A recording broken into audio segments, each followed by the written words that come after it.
What is up? You were What? muted. You were muted. Oh, Go. now I'm not muted? Now you're not muted. Okay, excellent.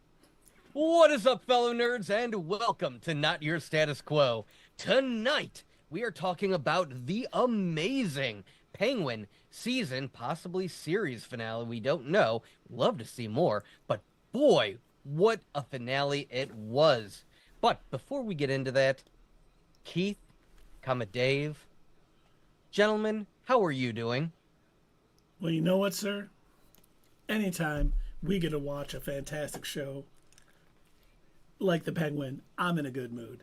You know, football, sports ball was great this weekend. A lot of good fun. Dave might not think so. But you know what? It's good times. It's always good talking to you. It's always good to shake up the beginning of this, too. You know, you doing the intro, coming to me first, the Dave second. We're throwing curveballs everywhere. We're really keeping our audience on their toes. So without further ado, Dave, how's it going, sir? Well, Keith, I gotta tell you, I am fan-freaking-tastic. I've been having a kind of a migraine buildup all day long with all this silly weather changes we're going through, and you know what? I found a temporary remedy that's working right now, so I'm not feeling so bad. And yes, I watched this freaking Penguin, and God, there's not enough that can be said about this show. I can't wait to talk deeper about it. It's so good. And if you're not watching it, well, you're a lucky one that gets to binge the whole thing in for what, 8 hours? 8 hours about probably. 8 hours, You could watch that for 8 straight hours and lose yourself. You'll be in a different universe. It's amazing. But so we can talk about it. Doug, how are you doing today? Well, Dave, let me tell you, I am so outstanding. So, I took the day off. Happy Veterans Day to all of you out there. I usually do that for, for November 11th. But, yeah, I got to watch, Penguin last night, and then, I slept in today. I'm feeling good. I'm plenty rested, which is weird. That, like, hardly happens anymore. So I am outstanding. And yeah, Dave, I am with you there. I can't wait to dive in. In fact, you know what? Keith, would you mind transitioning us to talk about this amazing episode? It's done, sir. Tonight, we are talking about The Penguin, episode 8. Forgot the title name. A great or little thing. A great or little thing. I did watch the behind the scenes after the episode, and they did say they pulled it from a book that the director had sent to everybody. And when they were trying to come up with like what fit for this episode, they said it's got to be this. It's got to be this line from this book. It just fits with what we're going for here. And oh boy, if you didn't already, if you weren't already aware that Cobb, because it's not Cobblepot in this series, if you weren't already aware that Oz is a bad dude from the previous episode, when we found out he left his brothers to drown in those tunnels underneath Crown Point, boy, this this episode, that'll definitely prove it. And I thought that was the end of it. I thought they were using him basically killing his brothers just to show you just how much of a psychopath he is, But then they use it with, Rush. That's the jumping off point. Rush learning about this through, EMG therapy, gets it out of his mom. Sophia uses it against the Penguin. And to make matters worse, she's like, just admit it, and I won't cut your mother's finger off. And he wouldn't admit it. It was, I was blown away from the start of this, and it just kept getting, like, I don't want to say worse and worse. It just kept getting better and better with how much they built on this character and who he actually is. I will say I am glad that they do the recap in the beginning of the episode, because I kind of forgot that he got knocked out right at the end of the last episode there. For some reason, I had it in my head, it ended with the explosion. He's, wandering around, limping around it. And then when they, did the recap and saw him get cracked in the back head, I'm like, Oh, that's where we left off. Oh, it's about to go down. And sure enough, we start this episode the same exact way we started the previous episode. Oz is tied up, bound, gagged. He's trying to scream through that thing. Now, let me ask you two, because I was I fell for this twist. I didn't see it coming. Did either of you know, or did either of you guess that Oz's mom already knew what had happened to her sons?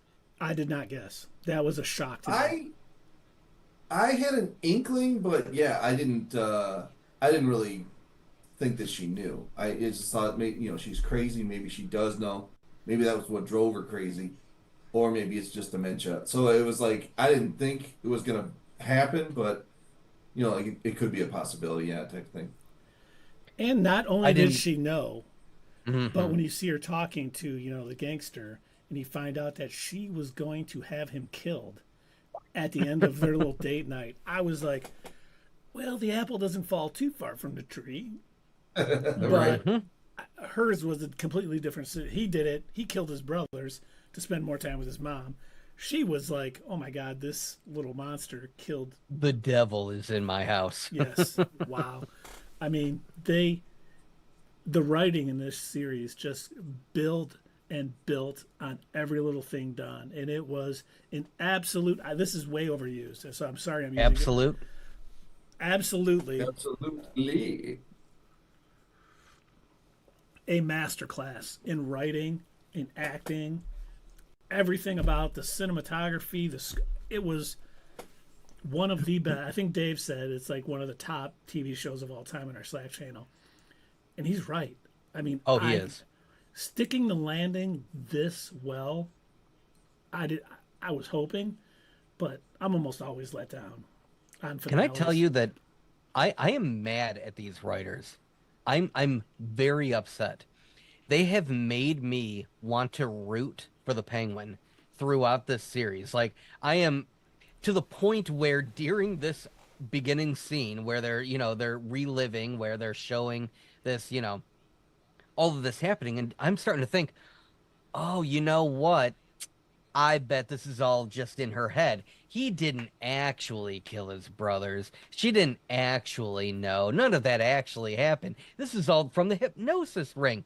That's what really happened.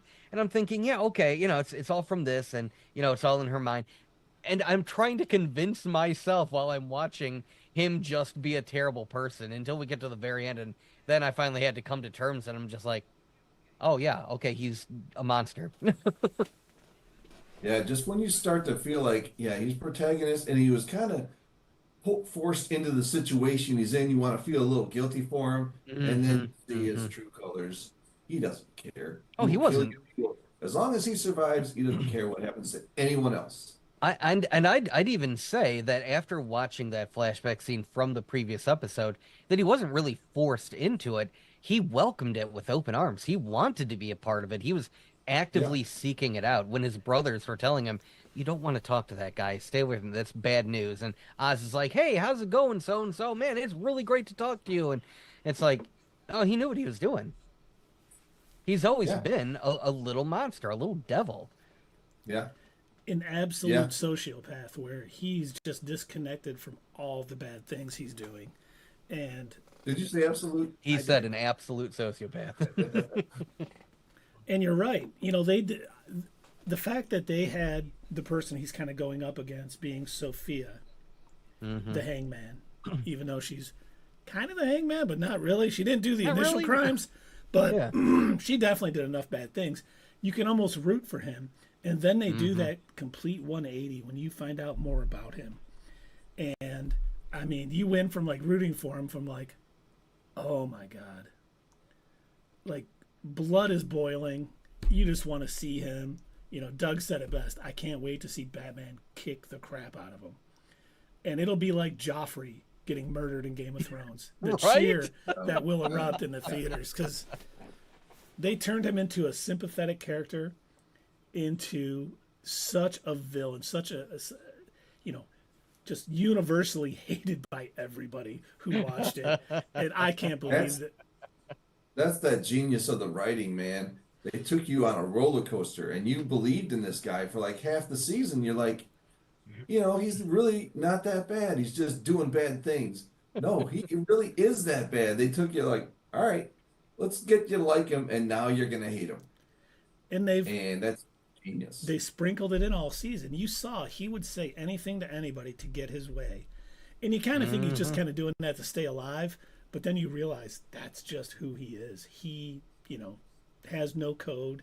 He is only about himself. And man, And those flashbacks helped with that, to when he was a kid, because, I thought it was just going to be some story on maybe like when he locked his brothers in there, that's when he changed. But it's not. He was like that before that happened. And that flashback showed that. And we always jump to the end. I hate to do it, but I did not see that last little twist at the airport. I had no idea that was coming. the whole thing that leading up to that, Oz escapes from, gets his mom to the hospital. She's had a stroke or whatever. We don't know at the time. And then Vic is like, hey, he calls Vic and he gets him there. He helps him out. And it was basically, Vic and that other guy's plan while he's going to, City Hall or whatever to talk to the councilman, which I thought was fantastic. He's basically interjecting himself into government and the local corruption, which could that lead to Harvey Dent in part two? I think it's possible. The ultimate gang. Yeah. And, it was like he's getting in there and, hey, we turned on the exactly. I loved it that he stole the line that Vic told him about getting the power on in Crown Point. You did that. You're a hero down there and you did better. You helped people's lives and all these things, which once again, he has no problem. Hey, that's a good, that motivated me, so I'm going to use it to motivate somebody else. And then all leading down to, Sophia saying, hey, I'm leaving. Whoever gets Oz gets all this. It's all theirs. I'm leaving. I don't care, and leads to Vic basically getting with, one of the Triad? The Triad, yes. Like one of the underbosses. Yeah, but the lieutenant. Yeah. One of the underbosses. Yep. And they, they tried to play it off like, oh, we're going to get Oz or whatever. But that was the one twist I saw coming, but it was still executed so well. When she shows up at the airport and she sees the look on Oz's face and know that she is done for, I was like, oh my God, that was... Oz was looking way too confident, and she was just like, "Uh-oh, here it goes." You just saw the color running out of her face, just like, well, I've lost. And it's like you could tell that when she was trying to escape Gotham to begin with, you could tell there was a sense of, well, I've lost, this battle, but overall I'll win the war. I'm going to get out of here, and maybe I'll live to fight another day, or you know what, maybe I'll just take myself out of the fight altogether, because you can tell that she basically had a breakthrough of sorts when she worked out. I don't actually want to be anything like my family. I don't want to run things the way they did. I don't want to keep this same thing going over and over again. And I don't think that, other than taking out her, gassing her whole family, I don't think she really had it in her to be a murderous psycho. Which is why, she was never really the original Hangman to begin with. She did what she had to do in order to, like, stay alive herself and everything like that. But, when we saw her confronting the little girl in the orphanage or whatever, trying to decide, like, what do I do with her? Do I, do I take care of her? Do I take her out? And then it's like you could see the gears rotating in her head, like, what am I becoming? I can't do this. I can't be like, this is something that someone in my family would do. They would kill a child. And this is probably going to end up getting demonetized on YouTube if I say much more than that or any louder. But, like, the thing she does it because they basically deserve it almost. Like her family, what she did to her rest of her family. They wronged either her. They deserve it or it's for self-preservation. Yes. Whereas Oz, on the other hand, not so much. Would you mind allowing me to just briefly tangent for a moment? And there's a purpose. I do have a reason. Of course, sir. Go. So there is an episode of South Park that I recommend you guys watch whenever you get a chance. The main joke is that this one kid, he wants to become a stand-up comedian, and he's trying to work out, coming up with a joke, and he ends up coming up with this thing. And the one terrible character, Eric Cartman, he happens to be in the same room, and he overhears the joke, laughs at it, but as the episode goes on, he convinces himself that he was a larger part of creating the joke, to the point towards the end of the episode, he's fully convinced that he is the hero of the town who invented this joke, and he's essentially like a messiah-like character, and he's invented this, lie in his head that he believes, and everyone else around him finally comes to terms with like, oh, he's a total narcissist. He's got narcissistic personality disorder. And when watching this episode of The Penguin, I'm pretty convinced, we can get out of tangent time now.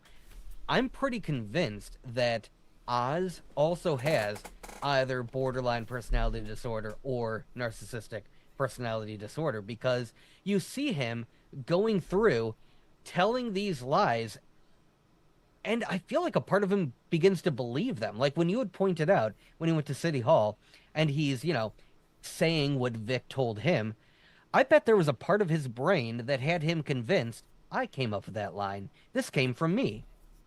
And now I'm using it. Because clearly, as we saw in the very end of the episode, he doesn't think highly enough of Vic. We'll put it that way. He thought of him as family. What are you talking about? And Sure. family is just a Well, weakness. well, okay. I guess, you Should- are correct, Dave. He did think of him as family, all right. Should we talk Yeah. about what he did to Sophia before we get into that scene? We should. That's why I didn't want to quite get into that yet. We should definitely, because wow. I mean, again, just to reiterate what I said a minute ago, the color running out of like the true defeat. My goodness. Yeah, right. She was what she thought was the height of her game. She is about to get everything she wanted, and it's all rip the rug right out from under her. And Harshly. did you guys think? I thought it was over. I really did. That little twist with the cops, and then I remembered that he had talked to the dude who wants to be mayor or whatever he wants. He talked to him, and I'm like, oh yeah, he's got to deliver on that. So yeah, so this secures the storyline for the long Halloween. Sophia can still be in it, so that's good. And the way she was almost would have been better off, been happier if he killed her. I think This so, was yeah. really like the worst thing he could do to her. So Putting her he did. back into Arkham. Yeah. Oh, And Sierra's out in the chat. Welcome, Sierra. I don't know if you have watched The Penguin, but we're always happy to have you here. and she's singing for us. Hey now, don't dream it. Uh-oh, we're gonna get a copyright strike. Yep, it's over. No, actually, that wasn't close enough to the actual song, so Aw. okay. Thank God I'm a terrible singer. And I love the fact that just when you think Oz can really sink no lower, they take it to a level that I didn't think was possible. I didn't think they would ever do something like this. And, Doug was talking before we went on that he kind of thought Vic was going to die, much like I did, but I thought it was definitely going to be at the hands of Sophia or someone along those lines. In the way that scene played out, with looking like they're having a tender moment, sharing the last of his alcohol with him, saying, you know what, you're like family now. And he's like, the lesson he learned from all of this isn't you need someone to have your back to help you out. Because You need a without confidant. Vic, No. without Vic, he wouldn't have made it where he made it. He says, I can't take you any further because family's a weakness. And chokes him with out. a lot more expletives mixed in there. I was having a heck of a time. I was sitting there like, re-listening to that, and I'm like, all right, because I do want to put like a line on the thumbnail for this video, and he was like, F this, and I'm just like, oh, okay, well, can't use that, can't use that, and I was trying to find like the perfect quote, and yeah, I think exactly as you said, Keith. I can't take it with me. I'm just like, oh, that because as soon as he said that, did you two notice that even the music changed? Mhm. It almost sounded like a howl or a whistle. It was like kind of eerie sounding, and you saw Vic's like kind of he kind of looked at him like, huh, what? Because even he was like, he's not comprehending. What are you talking about, Oz? That hug's kind of tight. Yeah. I was just like, as soon as he put his arm around him, I was like, don't do it.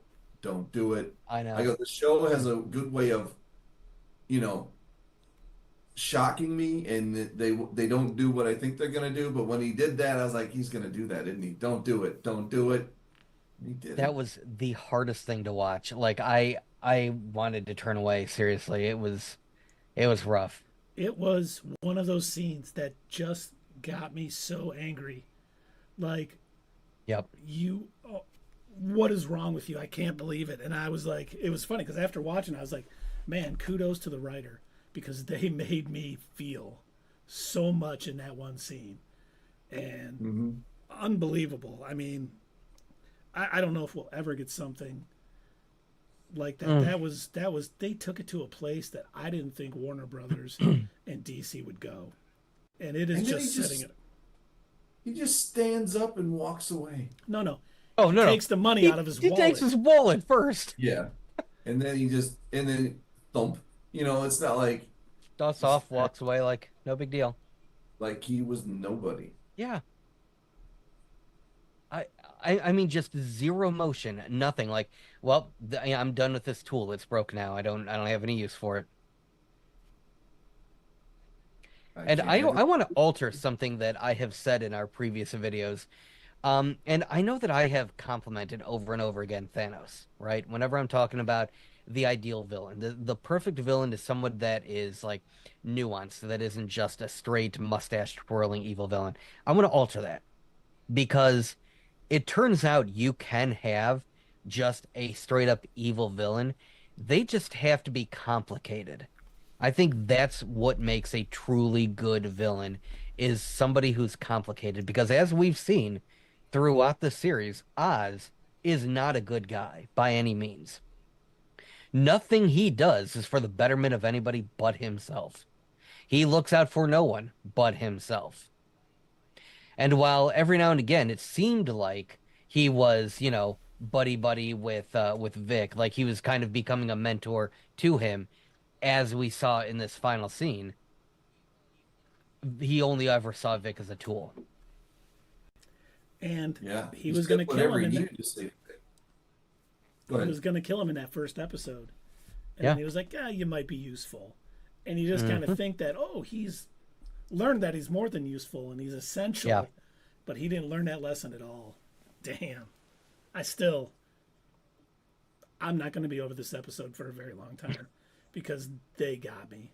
That was so Yeah. well executed, so well done, and then it's, I mean, it even gets weirder from there Mm. Oh, because you know, yeah. flash forward probably a small amount of time, Couple of months maybe. Yeah. and we see that he's moved his mom to the penthouse of this building. She's still completely out of it, vegetative state, as the nurse put it. But he's fulfilled his promise to her. He got her up in that penthouse where she can see all of Gotham. And I'm like, you did promise her that if she ever got this bad, you would kill her. So Yep. you I was kind about you to see say the he didn't fulfill that promise. you see the tear running down her face, Cry. and it's like, Yeah. oh man. Now, what does that mean? Does that mean that in her vegetative state that she's happy or she's sad? Is she happy that she finally saw I the don't think scenery, so. or she's sad that she's still alive? I I think she said that she's trapped in a body. Yeah. When her son promised her he would not let that happen, and he did. It just goes to show, like, his promises don't really mean much. Like the only reason he wanted to fulfill that promise to his mom is so he could tell people, you know what, I told my mom I'd get her in a penthouse overlooking Gotham, and I did that. I take care of people because that's going to help him lie to other people and get them to do what he wants them to do, even though he doesn't tell the full story. And then to see his The creepiness, his dude. his Oh, making what's her name say what she said? the Yeah. fact that he had his escort dress up like his mom and say all of those things he wanted his mom to say to him. And he Uh-huh. called her mommy. To Uh-huh. to put it in ick factor, that was like 10. I was like, oh my god, but it fit Oz. So it's like I was like, oh my god, that is so bad, but it fit Oz the way they've written him throughout to a T. I was like, I could see him doing that. That's all he wanted from he was a little boy till then, was just his mother's approval like that. And you know, you're always like wondering like, why is she kind of mean to him? But then she knew all these years that he killed his brothers. So it all makes sense. You know, I think when I rewatch it, we're all going to catch a lot more things from knowing the whole story now that'll happen. And I can't wait to rewatch it again. I think it's going to be just as impactful as it was the first time. I And think you'll like it even more. You're probably right. I'd like to say to all the to the writers and directors of Joker 2 Electric Boogaloo, this is how you transform your villain. Please take note. All right? This is how you do it. Granted, they shoved a lot of evil all into one single episode, but it works. It wasn't illogical that he would reach where he reached. Mm-hmm. It all made sense. Even though they still had twists, it still made sense. Yes. And now, when as Keith put it earlier, now when Batman goes to serve some vigilante justice and flips Penguin's new car and starts beating him to a pulp and be like, yeah, hit him harder, come on, give him one for his mom. You know, And he did remember- show that he can take a beating. And remember, when they showed the bat signal at the end, you know, right outside the penthouse window, it's not just a call, it's a warning. So that was kind of, it's like giving a little warning to Oz right there. I was like, oh my God. It was nice. I was worried they were going to do something bad and have some, you know, bad fan service with Batman to kind of finish it out. But having the signal just be in the sky at the end, I thought was the perfect end. Did you think they were gonna have Michael Keaton? Hey, I'm thinking about this. Robin character. Saw him doing some high rope stuff. We should form a team. The Bat Family. You know what? I like the food in this universe a lot better. So what I'm going to do is, have you seen Ezra Miller? Like food. Like Yeah. even if Edward Shiny Pants or whatever his name is, Robert Pattinson. Even if Robert Pattinson had shown up just for a scene, like I think that it wouldn't have been as good as what we got. I think what we got. Yeah.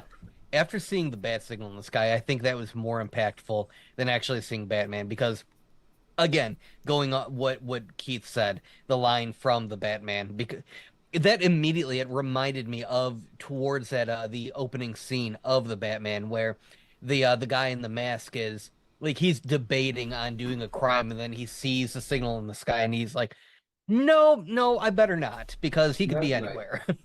Yeah. I thought, this was after I watched it, it would have been funny if Bruce Wayne was like in City Hall. Like when, because obviously You just see him in the background. he would have known who, you know, the Penguin is. But the Penguin would have no idea that Bruce Wayne is. It would have been funny if he just kind of walked by and kind of like, and then when he was out of face, like kind of give him a dirty look or like his face kind of tightens up. But I'm glad they didn't do that. It was much better the way they handled it because this leads perfectly into the next Batman movie. You know, we didn't even, Sophia getting the letter from her half sister. Yes.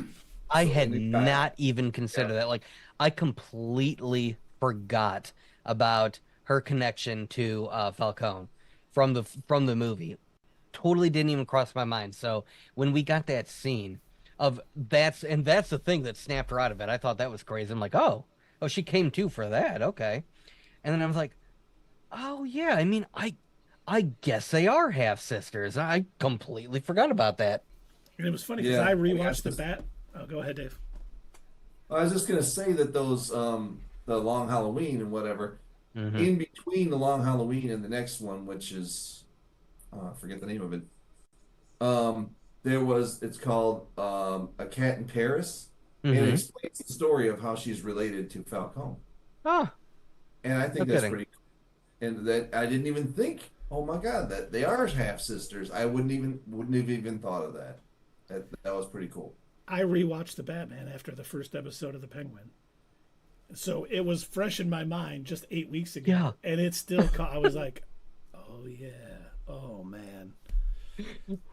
I did the same thing as you, and I still totally forgot. I was like, when they said, which by the way, I didn't realize that they read all of their letters before handing them to them, but I guess that does make sense, whether it's a mental hospital or a prison. I suppose they would do that. But yeah, like I I was like, oh yeah, forgot about her. Okay.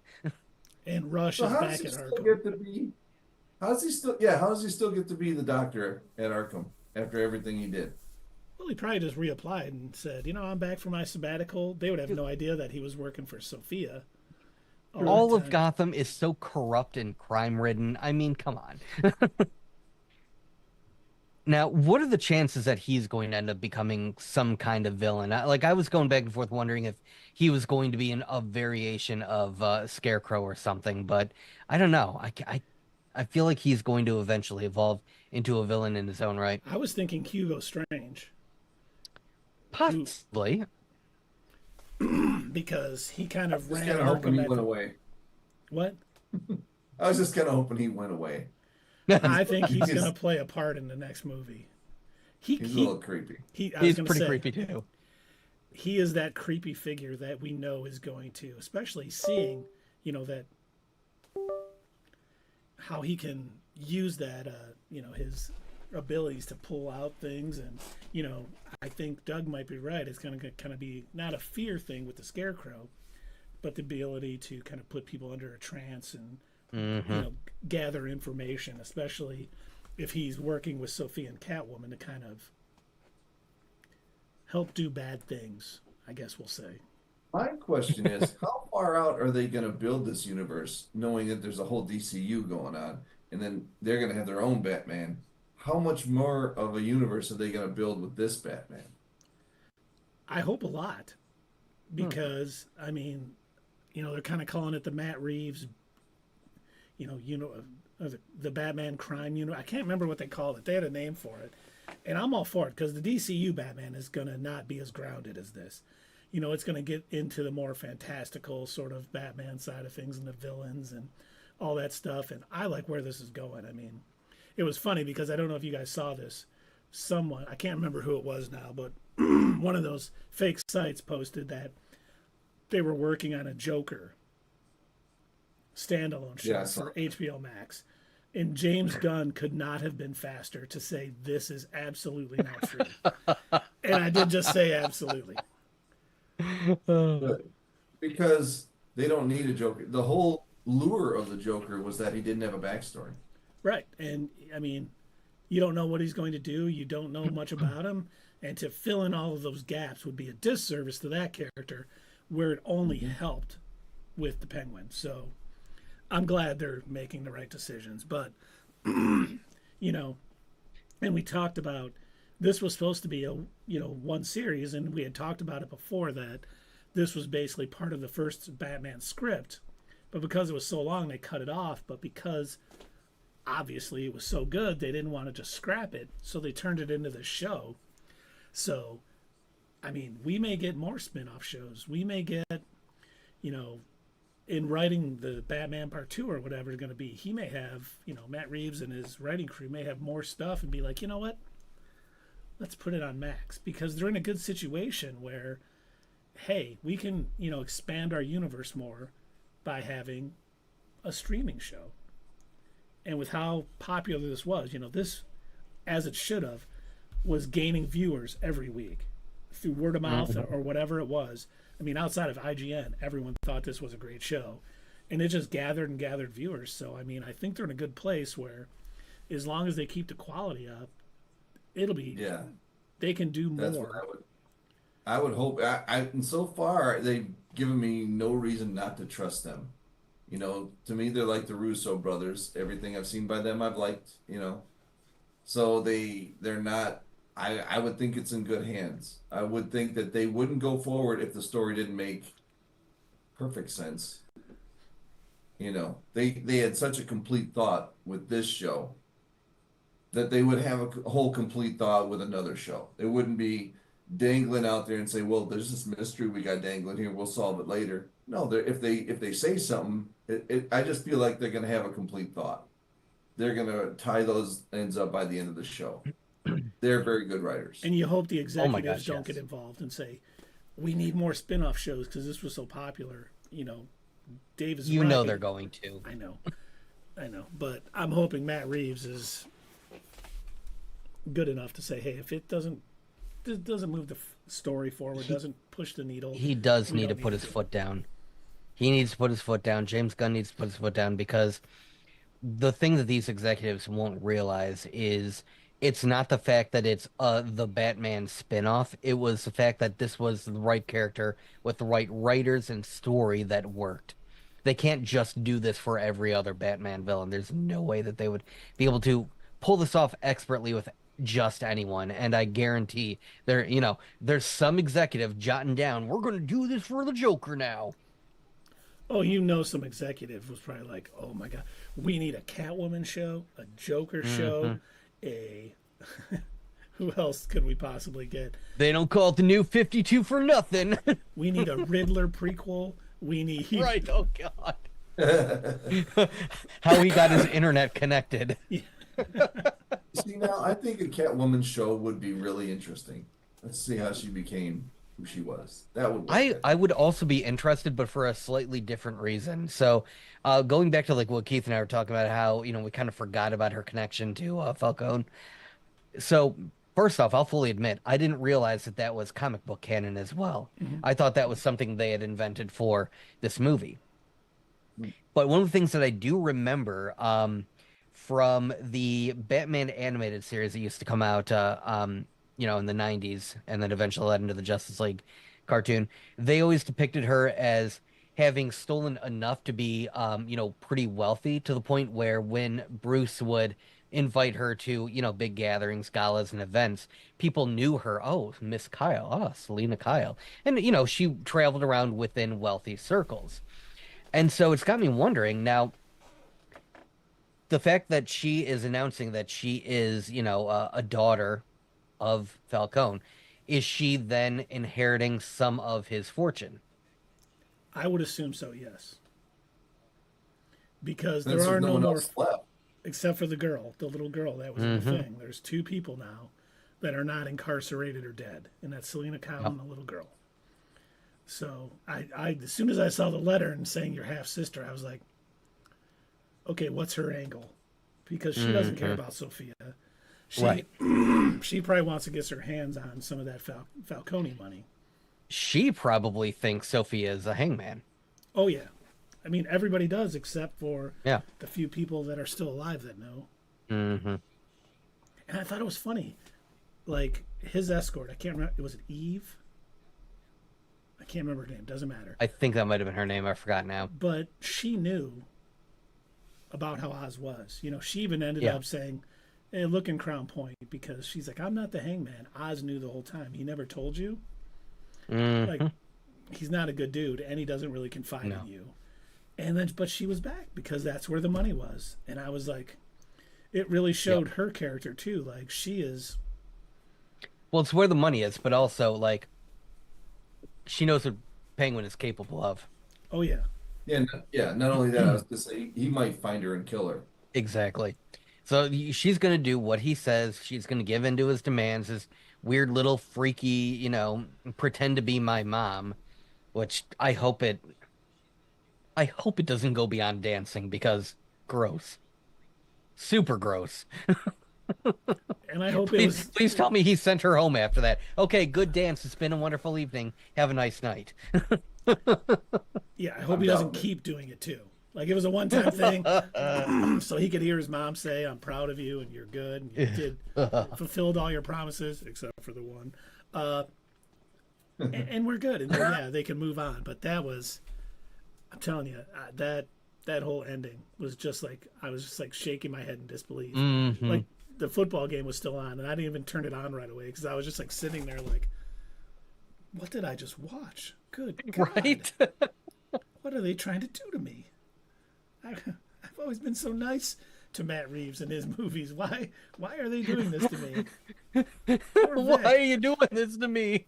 Well, when they were on their way to the airport, I was sitting there thinking, how is this, there's only a few minutes left.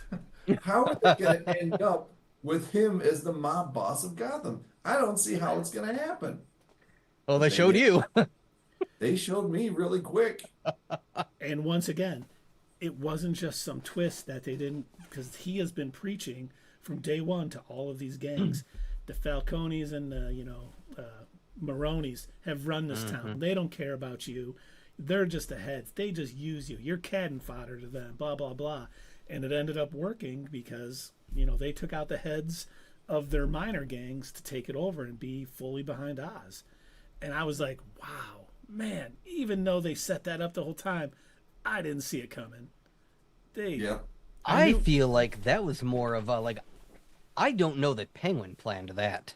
No, he didn't plan it, I but the seeds he planted earlier in the show Mhm. about it helped Vic I convince give them. more credit to Vic for that because I think Vic was working, there's a lot more to that I think we're missing out on the fact that he was talking with what's his name from the Triad and working out these details. Right, but Yeah, that was that's all the thing. predicated on Penguin laying those Hmm. breadcrumbs down earlier. Yeah, he really knows Hmm. how to rile up the troops. And Hmm. when he did that, though, when he got on the phone and they said, "Well, we got to do something, but we got to do it fast," obviously they went the way that they went. But I didn't think they were going that way.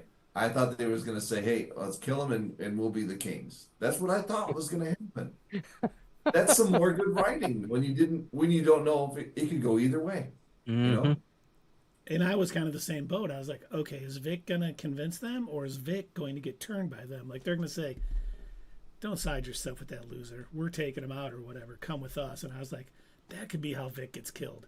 Not knowing they were going to do the worst thing possible later on Yeah. to him after, all that he did. But that's, not knowing what's going to happen and just doing it the way they did it is just massive kudos to that entire writing team. Because, they worked hard to make that story that good. This wasn't like some rough draft they turned in and said, it'll do. Let's just film it. We'll change things as we need. Hmm. This We seems could like tie some, yeah, we could tie something together in the movie. It's okay. Don't worry about it. this is like one of those things that James Gunn was talking one day on like threads and I Hmm. think Twitter, but he was talking about how he doesn't do a lot of reshoots on his movies because he goes in with everything storyboarded out, written out, and like he doesn't show his movie and they go, oh, they didn't like this. We'll He make some changes. plans ahead. I know it's crazy, Yeah, and it crazy, right? seems a lot like Matt Reeves is the same way because his Planet of the Apes movies were all so you know well thought out and played out and written, and this is doing the same thing. And this was, if they were doing reshoots and changing things up on the fly, Hmm. I don't know how it was this coherent because this was perfect. This was really one of Yeah. my There's no all-time favorite shows. They did a great job. I can't even give it enough kudos. My voice is So giving out. I love it so much. I've been watching the behind the scenes after each episode, and they'll talk about like everything that went into creating it, all the decisions that they made, and the only moment that I heard in watching all of these that may have strayed from whatever the original plan was the scene with Sophia in the apartment of Oz's escort. That's the only thing where they kind of switch things around to kind of fit in with what their actor or actress was doing. So they said that Sophia wanted to be very physical with it and walk around the whole room. And so they're like, okay, actually, this does work better from what we had originally planned out. We need to switch around the scene. We need to move these things around, and we need to give her more open space to be able to, deliver this line the way that she wants to. And that's also that's credit to the directors for seizing on the moment, being able to pivot from expert planning, by the way. I'm still, giving all the praise. Thank you for thinking everything ahead, storyboarding everything out, but also being able to pivot at a moment's notice in order to fit with, oh, this is actually an even better idea than what we had thought of. Yeah, it takes great writers to write a great scene, but an even Hmm. better director to say, you know what, that is a great idea. Let's shoot it your way, Yep. and it worked. I mean, that scene with Eve and Sophia Also, was well done. for the actors to fully encompass these characters as well as they have been. I mean, like at no point do you, watch The Penguin and not see Colin Farrell and be like, "Yeah, oh, that's Colin Farrell who was in." No, no, no. That's the Penguin. He Yeah. not only is like the makeup job incredible, but he fully transforms into that character, voice and all. He really does. You see Yeah, him in that's the after stuff as himself, and it's like, hey, who's Hmm. that dude? He must be a key grip or Right. something. He's not in the show. He's one of the camera operators. He's yeah. he's the guy It's like that worked on Terminator Salvation. so it's just so much more than just the makeup and everything. It's just Oh yeah. his accent. You That wouldn't is. believe it. You wouldn't Hmm. believe that was the same guy. That's real commitment. He deserves all the awards. Milioti? Milioti. Yes. Yep. She deserves all the Yes, awards. She's Sophia. Oh, amazing. did such a good job. Phenomenal job. And I'm trying to find out And just so you know, an Emperor Palpatine was cashed in. I am oh, starting the 5 minute clock. well, good, good. I will talk like Palpatine as I am attempting to look up. I can't find the name of the boy who played young Oz, but they said Did they? they said that he listened to the way that Colin Farrell portrayed the Penguin, and he said that he focused on trying to emulate and get the accent just right. And for a kid actor, they're very rarely that good. So I applaud the hatred and anger in that child that he was able to fully encompass the dark side. That kid did do a great job as young Oz. He was creepy, and the way he was talking to his mom and smiling, and like even when His and during the accent was dance right scene, on. yeah, when the dancer was gunning everyone down, and he was just like raised his eyebrow a little bit, like, oh, I was like, wow, this kid has got a future in acting, because I didn't know he had watched Colin Farrell's portrayal and kind of emulated, because it seemed like they were both the same character. It didn't take you out of the scene when this kid showed up and was being him. It was just right lockstep in with everything that had been done. And that's really Yeah, good. it's like he was saying he didn't evolve into this character. He didn't start off as some innocent little boy. No, he was like that his whole life, He's and that's what it showed. always been that way. He was born of the dark side of the Force. He embraced his darkness. And He when was very. Colin Farrell looked at the boy, he said, "Boy, have you ever heard of the tale of Darth Plagueis the Wise?" And he said, "Hey, no, no, man, I ain't heard that. I just I talking to don't think Ma." so. I just thought you better leave because it's just me and her. That's it. Maybe could Emperor, do you think Darth Plagueis the Wise could have brought his mom out of that vegetative state? Well, considering that the only tale of Darth Plagueis the Wise that we have is he played peekaboo outside of a cave at one time. That's really the only thing that we know about him. But I'm sure he was very, very in tune with the dark side. We got to see You know, that on when the he when Acolyte. he when he creeped out of the cave for like he said, "What's up?" Wait, And then it wasn't went he on. your master? Who's to say? Maybe we'll never know. He came out and said, "What be the hacks?" And then he walked back in his cave. And then that was it. That was it. That's all we get. Because as the opposite of this show had good writing. That show did not. Yeah, That is very yeah. true. I mean, this Doesn't show. matter what characters you have, you gotta be able It to write. turns out when you focus, That's true. you have good material. Because think about it. We were watching Agatha while we were watching this, and Agatha was good. I enjoyed it. This show put it to absolute shame.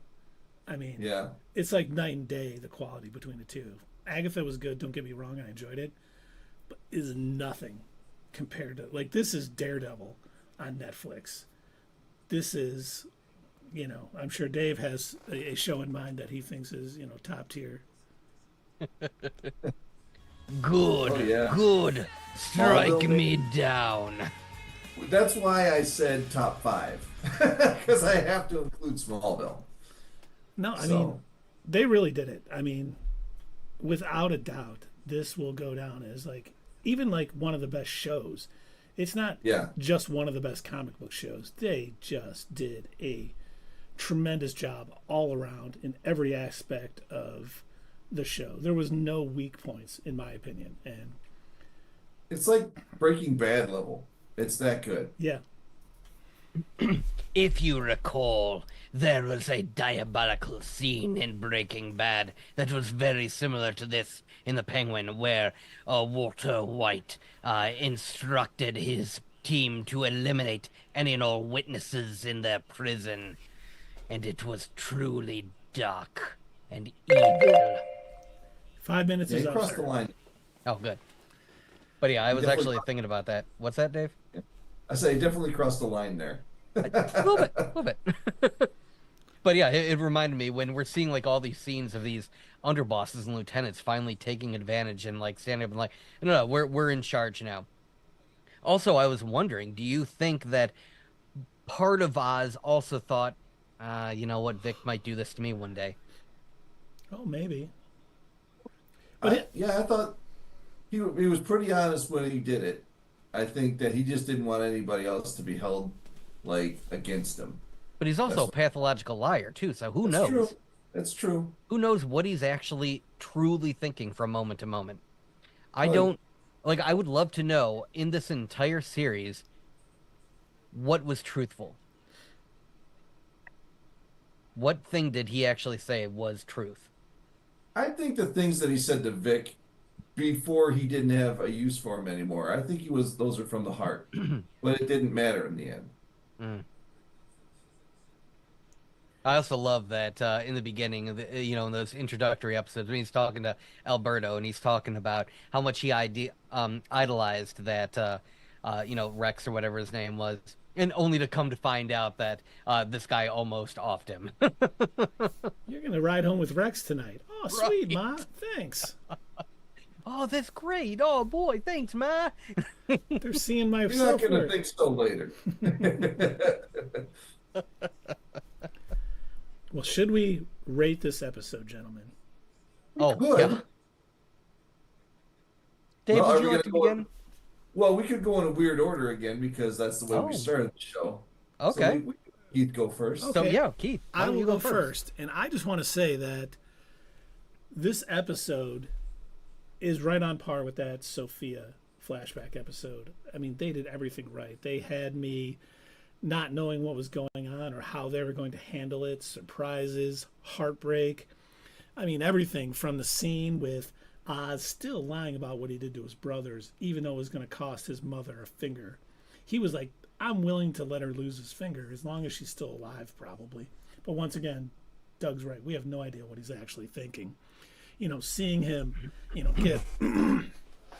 get his mom to the hospital, seeing, Sophia offering up, her kingdom, the Falcone or Gigante, you know, thing to find Oz, going to City Hall, all that corruption. It like everything worked perfectly, and I'm going to give this episode a 10 because it, stuck the landing for this entire series. The series is probably, if I had to rate the series overall, I would probably give it about a 9.7. Because while there was some parts that weren't as good as, the last episode and the Sophia episode, it was all really good and it all really worked. And it's one of those series I will probably watch this multiple times. And I'll definitely watch, the Batman and this again before Batman 2 parts out. I honestly cannot say enough good things about it because it was one of, in my opinion, the best television shows to sit and watch and talk about it with you gentlemen. It's probably the best we've watched together. Indeed. Well, okay, I'll go next. And for this episode, yeah, this is about as good as you can get. I'm really hesitant to give it a 10. I want to, and I usually don't go over a 0.5, but I'll give it a 9.9. It was really effing good.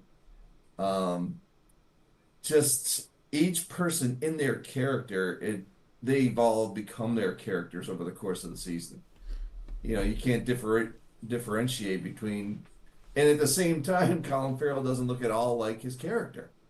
But this is a defining role for him. Amazing. The plot we went over, like even when we got to the end when he was holding the gun to her head, I did not know he wasn't going to shoot until he looked up and saw the helicopter. I was like, brilliant. I didn't see him. I had hoped that he would not end Vic. I had hoped he wouldn't, but we knew it was coming. We knew he was going to go somehow. And the way they did it, I didn't see that coming either until he put his arm around him. Then I got a little nervous. But it's like Keith said, I'm, just amazing. Top 5 shows of all time. Definite for me.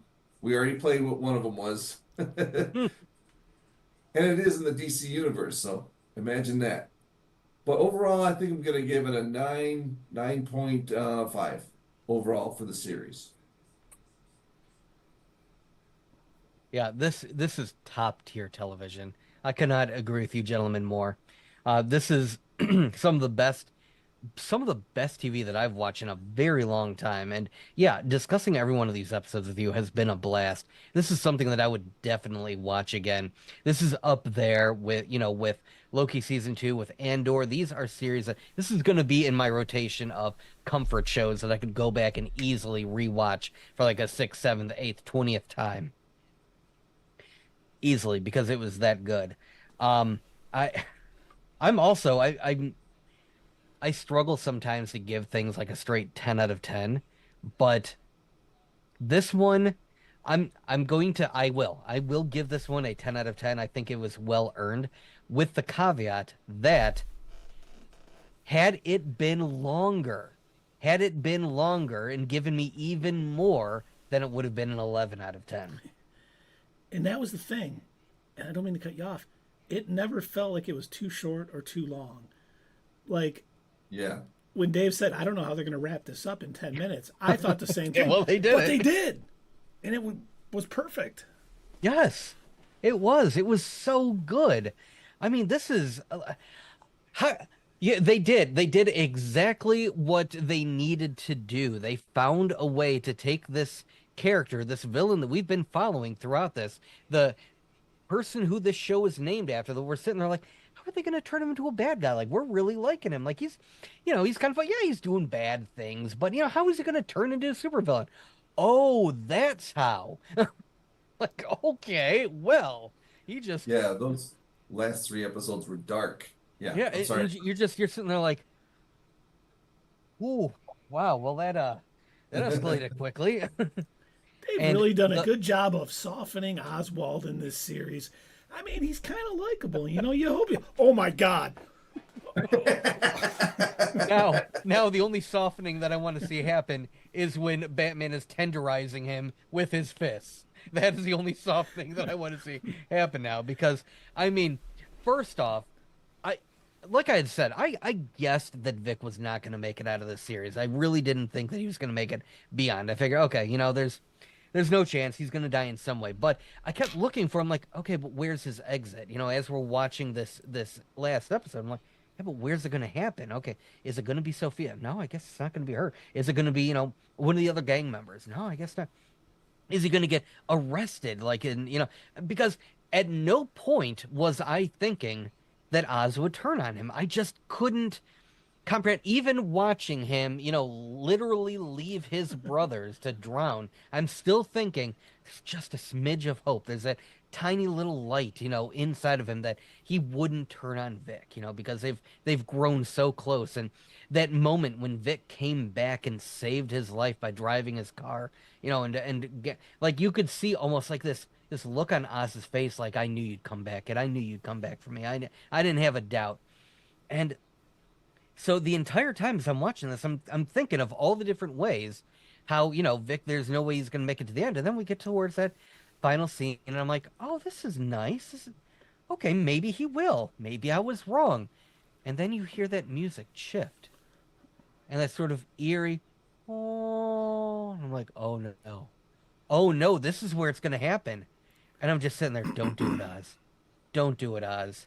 Please don't do. Oh, he's doing. Oh no, and gosh, and then because they didn't think that that was enough, to then put the icing on with him,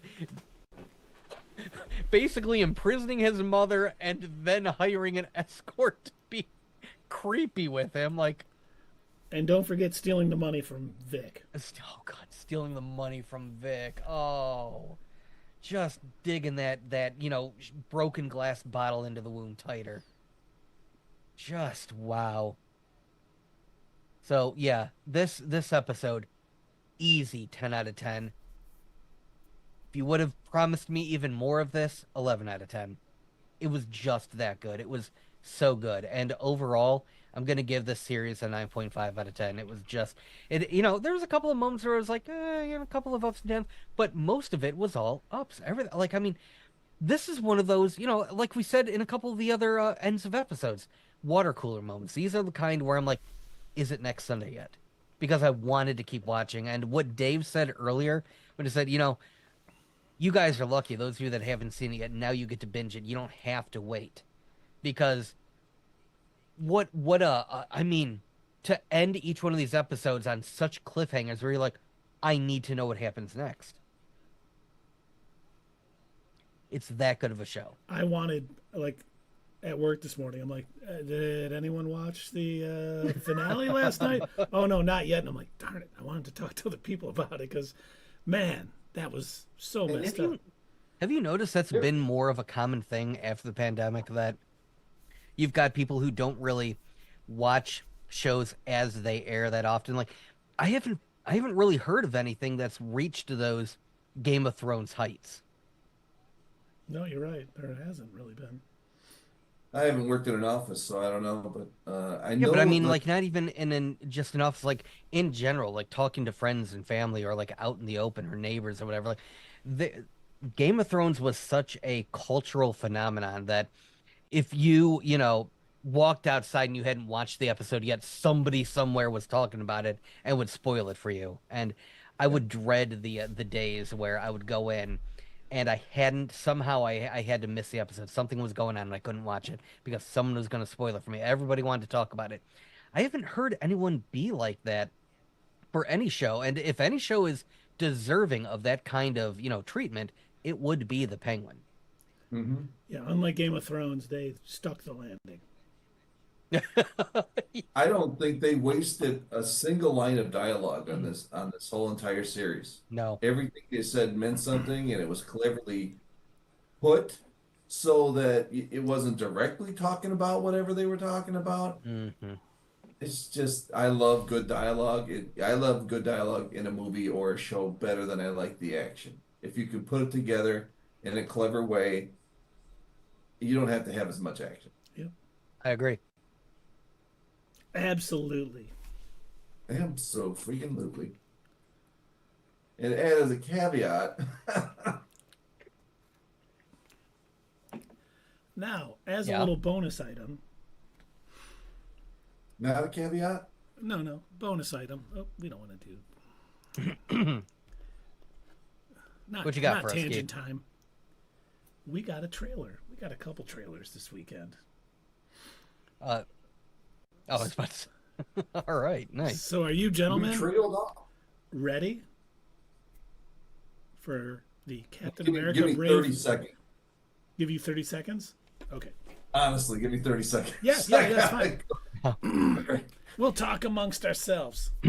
Full disclosure, I have already watched this multiple times because I had to watch it for myself on my phone. Then I had to watch it big screen on my TV so I could really, appreciate it.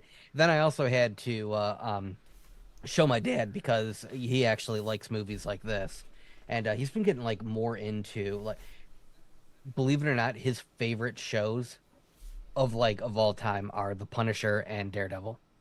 The Netflix ones. Yep, the Netflix ones. Oh, that's awesome. Loves them, and he can't wait for Daredevil Born Again. He's looking forward to it. So when I showed him this, he was digging it, and also the trailer for the Thunderbolts, which I assume you'll be showing us after this. If you're lucky, yeah, maybe. If I'm lucky, I was a. Hey, come on, Keith. I was a good. Tell me you're proud of me, Keith. Come on, tell me you love me, Keith. Not I Keith. was a good boy. I was a good boy. All right, you guys. Tell me I was a good boy. You were a good boy. Thank you. Are you guys ready? I'm ready. I'm ready. You asked for me. Here I am.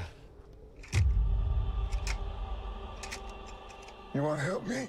Is there anything you remember? Ladies and gentlemen, the President of the United States, Thaddeus Ross.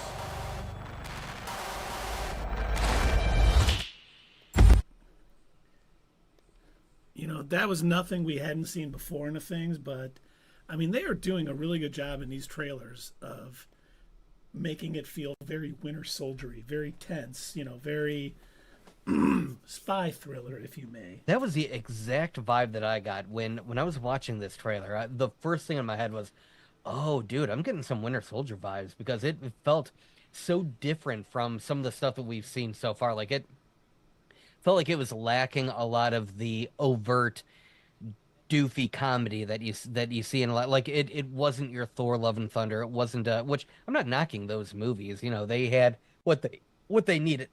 For the most part, they had what they needed for the type of movie they were. I think this is going to be totally, a totally different beast, like what we were talking about with other Marvel movies, how this is going to be primarily a spy thriller, a political thriller. And, I mean, perfect casting to have Harrison Ford playing the president in that kind of a movie. Yes, it is. Yeah, I'm glad they're getting back to that because it felt more like a Phase 1 type of movie just looking at the preview. It does, yeah.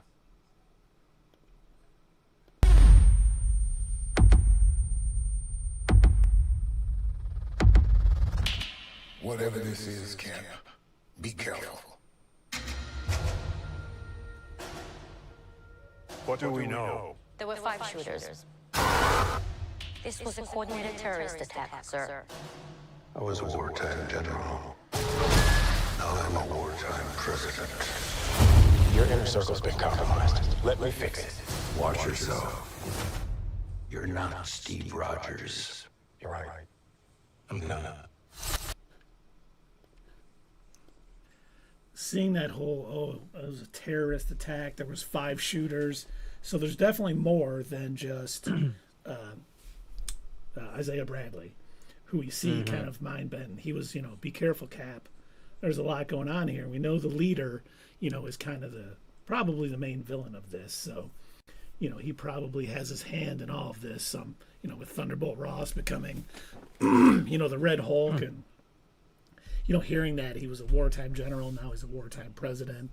So a lot's going on. We saw Tiamat again, which is the celestial from the Eternals coming out of the thing, and we know that supposedly there's some resources there that a lot of countries may want, like maybe adamantium, Of course. or something along those lines. So yeah.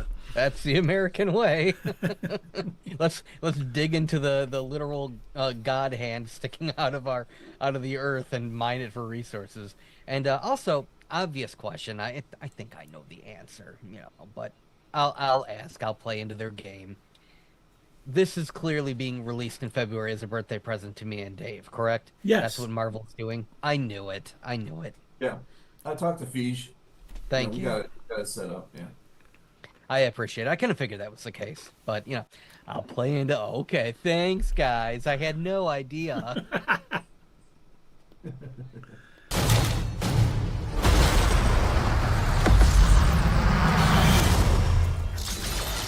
Wait for it.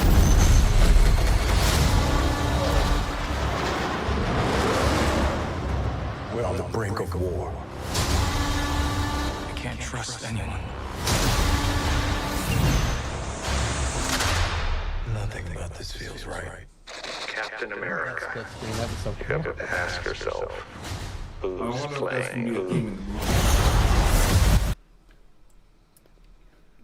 in the movie. I it might, because it does seem like there's multiple plot threads going on at the same time, because it does, even though we hear the leader talking to Sam Wilson right there in that part, he's probably going to play a much more background role, because we got Giancarlo Esposito as Sidewinder, we got Harrison Ford as Red Hulk, so there is a lot of enemies out there where he can play it in the background. So they get this right, it should be very entertaining. It'll hopefully get a positive review from us at our At the Theater review on February 13th.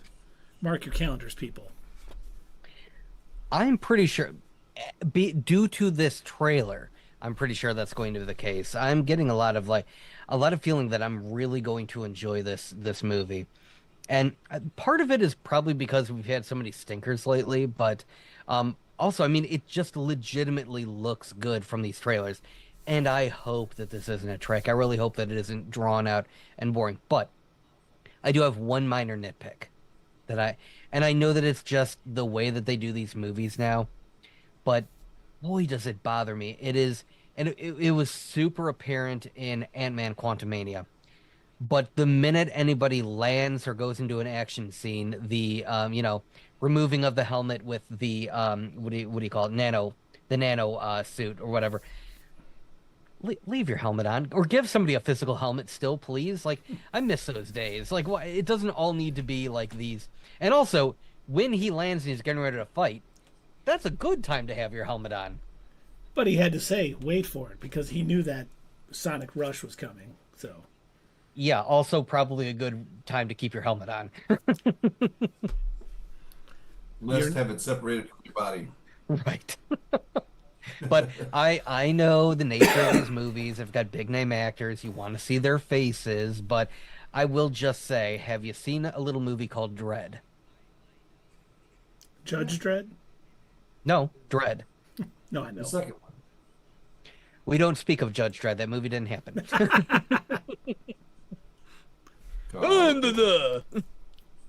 Carl Urban.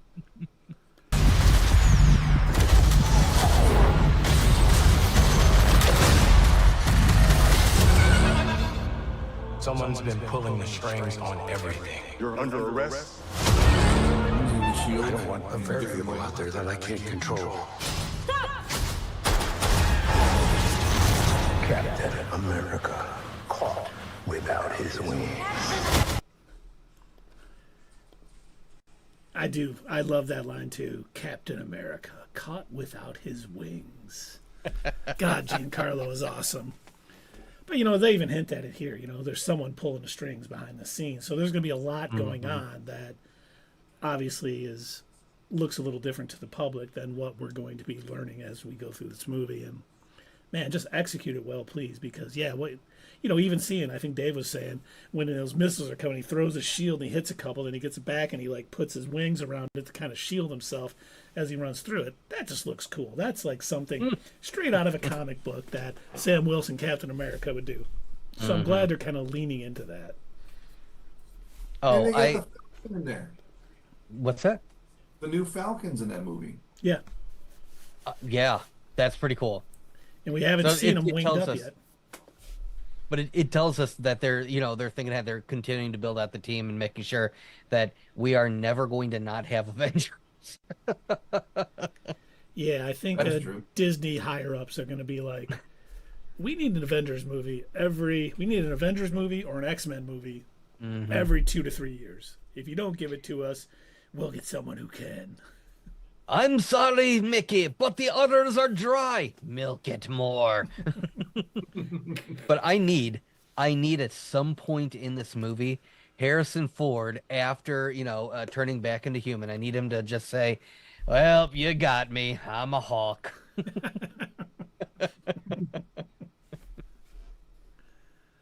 He needs someone to tell me that they love him, so he can just say, The sun's getting real low. Oh, yes, please have Anthony Mackie be like, sun's getting real low, buddy. You like to play dress up and blindly execute the state's orders. Don't say I didn't warn you. What if this is a trap? You don't even know what this is.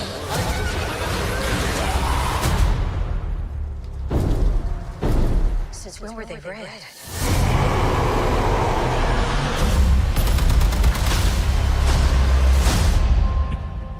You want me? Come and get me!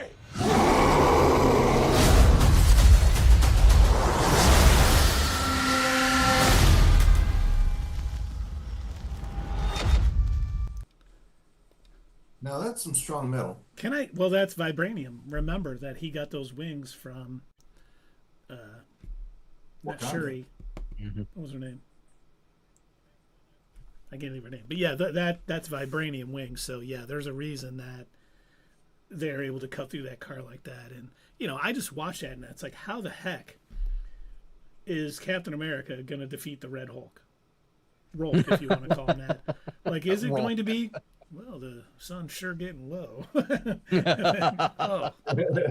Oh, yeah, thanks. So, do you think he is going to be, similar to Bruce, where it's literally a separate personality? Red Hawk is, a separate persona from Thunderbolt Ross? Or is it going to be closer to She-Hulk, where the two are merged together and he has more control over his abilities and everything? I think it's going to be right smack in the middle between the Hulk and She-Hulk. Okay. I think He he'll didn't have look some... like he had. He didn't look like he had full control over it. I think based on what Keith just said, I'm thinking what it's going to be is he's aware of what he's doing, but it's sort of like steroids, and it's like boosting his anger, and he can't control that aspect of it. But I think he's going to realize who he is. Like he's not a different person. And I think the leader is going to be kind of pushing that rage and pushing it, and he's going to realize, probably through Sam explaining it to him in some way, that, hey, this is someone else doing this. You have to control this because this isn't you. And he'll finally kind of get it under control. Now, do you think he won't have like to defeat him? is what I'm saying. I'm sorry, say that one more time, Dave. Yeah, what?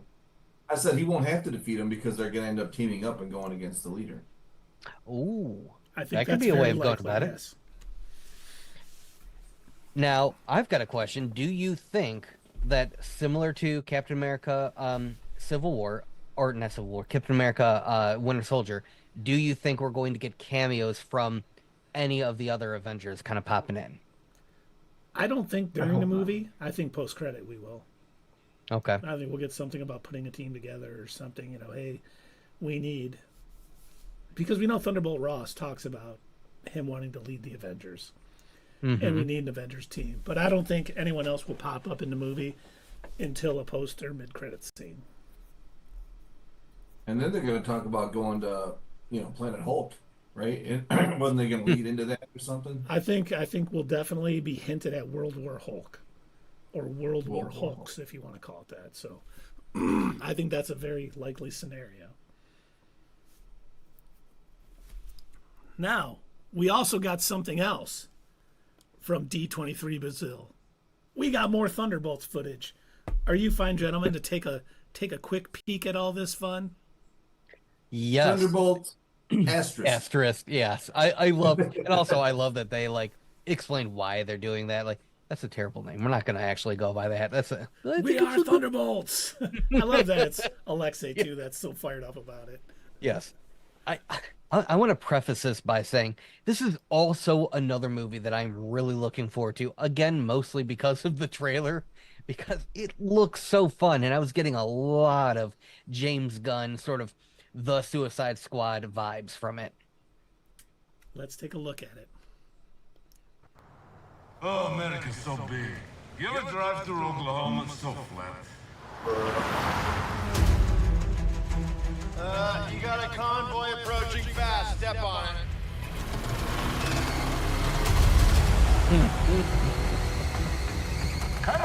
Come on, baby. Okay, a bit faster, please. Lexi! Okay, don't worry. Engage it. Not to break up the trailer into smaller chunks, but we do see. It is nice seeing. You know what's funny? Go ahead. I didn't see the ghost there before that last camera view. Did she just pop up? The wonderful. Oh, and hey, Nysith is out there. What's up? Good to see you, sir. But the way he's like, come on, let's go faster. He's like doing 44, and he's like hitting the steering wheel. Like, oh, you can hear like belts winding and stuff. It's the small details that make these things good. I love that it's such an 80s vehicle with the digital speedometer. Oh, it was beautiful. Let's get back into it. Defensive measures. Oh my god. Wait, that's not Oh my god. Move your shield!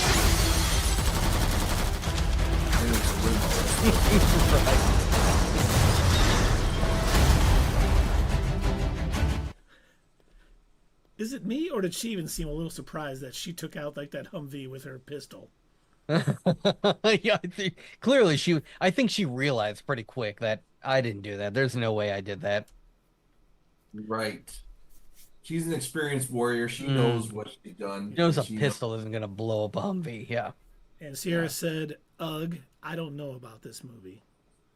It looks so stupid fun. Yeah. That's the perfect kind of fun that I want out of this. It looks, like I said, it gives me so many vibes of like Guardians of the Galaxy or the Suicide Squad. Like, I'm getting this like, ragtag group of people that would never hang out together otherwise, getting together to it just looks so fun. This is not so stupid. This is not going to be the Penguin. Yeah. This is going to be God, just brain dead popcorn fun. Yes, yes. We hope. That's what I think it's going to be. Yeah. Yeah, hopefully more like Guardians of the Galaxy. Yes, but intentionally so. That I want to preface that. I think it's intentionally going to be that way. If they're trying to make some big dramatic movie and then it turns out to be dumb, then it's gonna get a low rating. Yeah, no, you're right. Even though I'll enjoy it. Which once again, in May, we will be at the theater for our spoiler-free review of Thunderbolts Asterisk. Keith, was that a shameless plug? It was. We got to make that money, man. In 6 months, be ready. All right, just be ready. Mark it on your calendars. Make sure you're in YouTube. Just waiting for that video to drop. We appreciate it.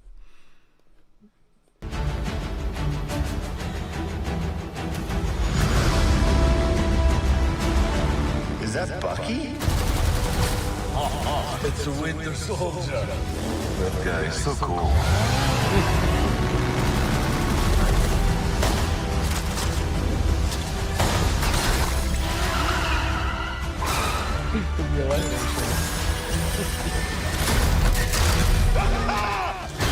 That's what I talk about!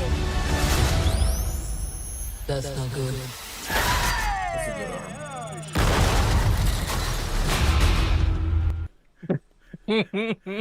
Here we go. It's great that Captain or the U.S. agent, John Walker's like, is that Bucky? And he's like, the Winter Soldier, yes.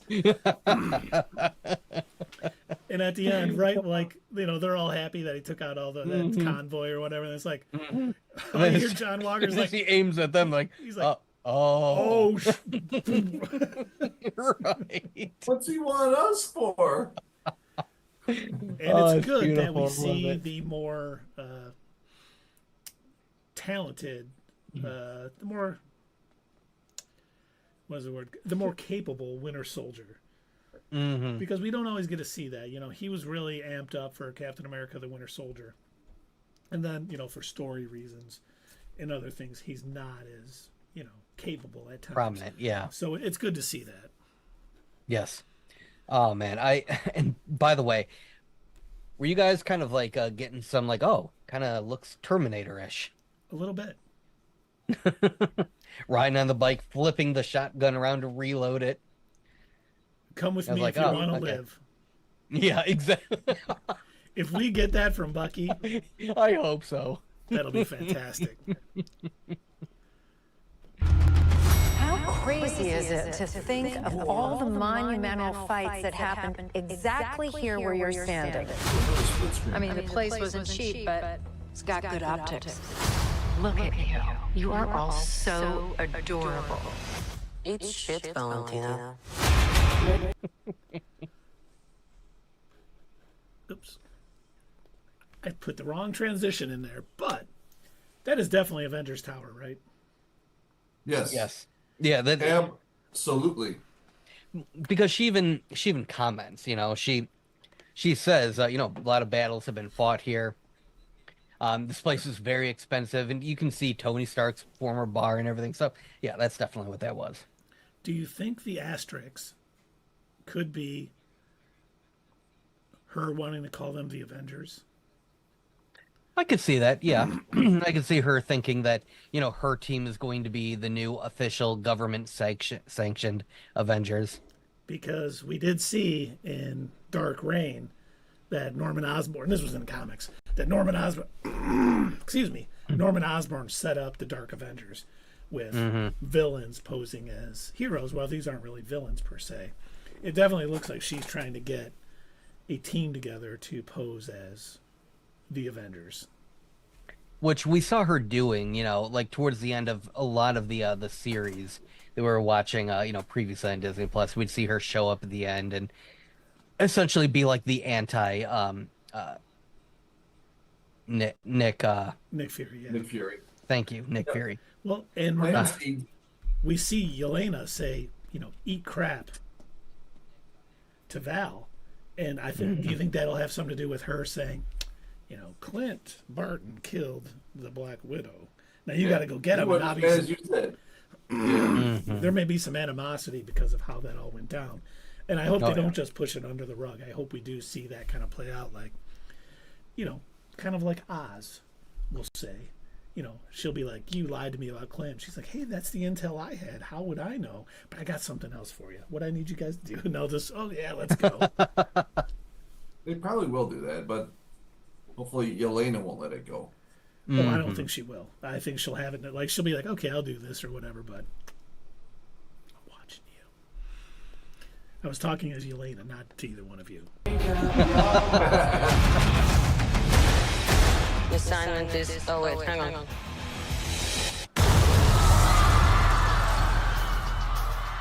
Assignment is complete. What kind of super serum did you get? I don't know, regular. Hydra. Hydra. Oh, fancy. Who is this old Santa? The Red Guardian. What? Who's this old Santa? I am the Red Guardian. Does she not know he's the Red Guardian? Or is she just trying to give him crap? She has to know. I think she's giving him crap. I mean, she works for, you know, worked for S.H.I.E.L.D., the CIA, everything, like whatever. She's in charge of one of these branches or whatever. Yeah. So, yeah, she knows. Okay, good. I was like, that's even better. It makes me laugh that she's just giving him crap. Like, Who are you? Oh, I mean, go back and look at how she acted in Black Panther 2. oh, that's true. Yeah, you're right. Good point, sir. Mm-hmm. But yeah, can I also say that I really appreciate what they were doing to set this up. Not to, beat a dead horse, but the original one of the main issues with the original Suicide Squad was the fact that we didn't really know who any of these people were before, like unless you were a comic book fan, but if you were just going to watch a movie, they had to take so much time to introduce you to each one of these people and put up a title card saying who they are and give them in. Marvel has already done you a service by introducing, first off, these people have all been in movies before. We know who they are. They've been in movies or TV shows, but they're also going ahead and, taking advantage of the trailer, and they're using, large fonts to, again, reintroduce us in case you didn't see whatever movie or show they are in. We at least know who they are. Because if you're going to go see this movie, you probably saw the trailer prior to seeing it. So I appreciate that they're putting in enough effort to not waste valuable movie time telling us who they are, which I don't think they're really going to do. If they do, it's going to be very limited because they don't need to. Yeah, it's like a soft reintroduction. Yes. A gentle reminder of who these people are. That's how any team up movie should be, so they can move on to the plot. Yep. Yeah, you don't want to get unlike Rebel Moon. Still don't remember who any of those people are. Thank God. Everyone here is Maybe I done should bad watch things. this. Shadow ops. Contract kills. And you, former Red Room assassin. God only knows the blood on your hands. Pretty ludicrous coming from the dime store Captain America. I'll have you know I was actually the official Captain America, so... Yeah, for like 2 seconds.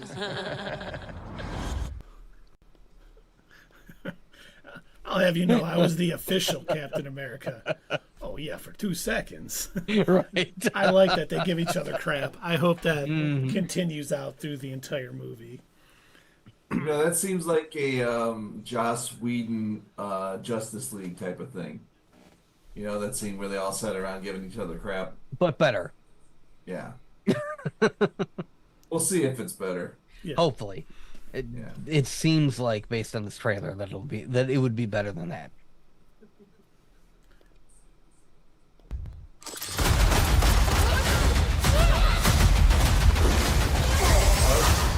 Getting so tense in here. Who are you? I'm Bob.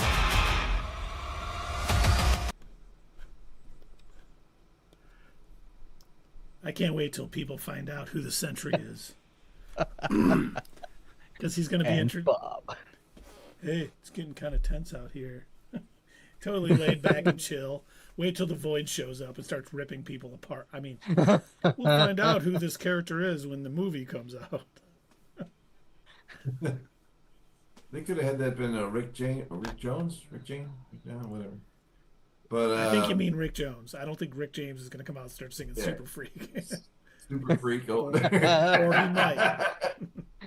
Or he might. You never know. They're crazy down there at Marvel. They'll do anything. They'll do anything to make $1.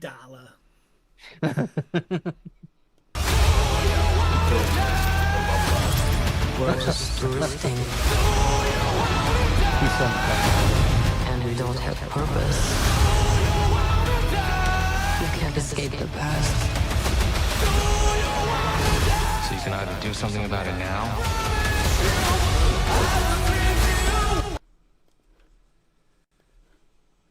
Do you think the selection of the song with the lyrics "Do You Want to Die" is insinuating that not all of the characters that are in this movie are going to make it to the end? I wouldn't be able to pick out one who wouldn't make it. I wouldn't be able to say, "Oh yeah, Bucky's definitely not making it through this movie." If I had one guess, I would say Red Guardian. Oh, yeah, I guess I could see that. He's reaching his, I'm not going to make it. I'm pretty old. I've lived a long life. I have to go do Stranger Things. That's right. I got Stranger Things, the adult years, coming up next. Which apparently they dropped a trailer for that. I haven't seen it yet, though. Yeah, I haven't seen it either. But Yeah, and supposedly. it's supposed to happen. What was it? 5 years after the last one? I don't know. I don't remember what they said. Nope. Tangent time. Sorry. No. We'll have to check that out. Mm-hmm. But back to the Thunderbolts. We'll live with it forever. So what, do we all just punch and shoot? We are the Thunderbolts! Can't call ourselves that. Thank God. Thunderbolts. It's a cool name. Do you think when Bucky says we can't call ourselves that, it isn't after a line calling them the Thunderbolts? It's like, hey, we're the Avengers. And he's like, we can't call ourselves that. And that's where they get the name Thunderbolts. Maybe. We'll see. I don't know. But yeah, the asterisk is for not approved by Bucky. Yeah. I just love how, fired up Alexei is. We are the Thunderbolts. He's like, yes, we are a team. Let's go do things. And Yelena's little talk about, is that all we do is punch and shoot? That's all we got on this team? Right. Which I think is definitely hinting at what Sentry can do, because he's definitely the higher powered being, as you were. So doesn't sound like we haven't seen at least him in his superhero action in this. I also love I love their discussion, Alexi and John Walker. They're discussing. So what kind of super soldier formula you get? The Hydra. Ooh, fancy. the normal. It's gonna be torn apart by Null anyway. So, and he just got here. Yeah, it's gonna be sad. Oh, and Sierra says, "Dang, Dad, you are cheesing." I'm not allowed to smile anymore. Is that it? Is that it? Okay. Please smile more. It's you should wonderful. do nothing but smile, sir. Sierra, you're in jail. Once again, May 2025. Be on the lookout for our spoiler-free review, where Dave is going to smile the entire one. Mark that in your little books. Dave will be smiling the whole time, no matter how good or bad this movie may be. Dave smiling the whole time. I will like it more than Morbius. I would hope so.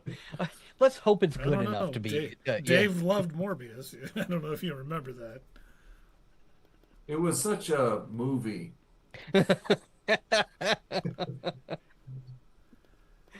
And now, we are not done, folks.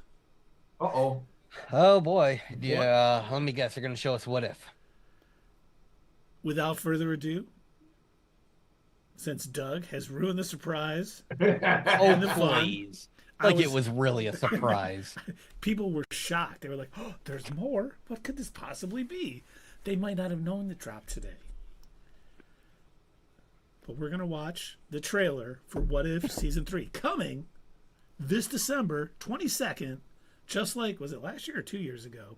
We get an episode every day, right through Christmas and almost to New Year's, I guess. And that's the okayest idea. Yes, and we'll be covering it maybe not every day, but we'll be covering it.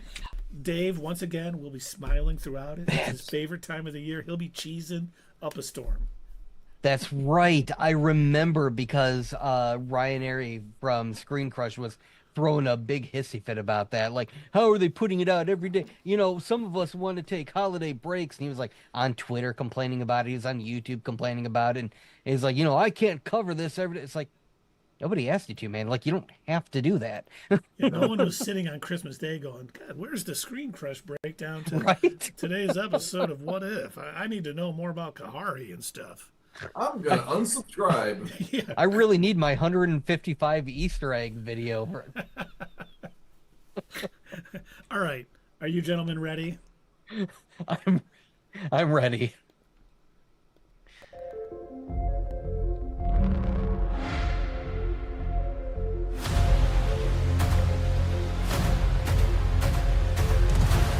Let's begin.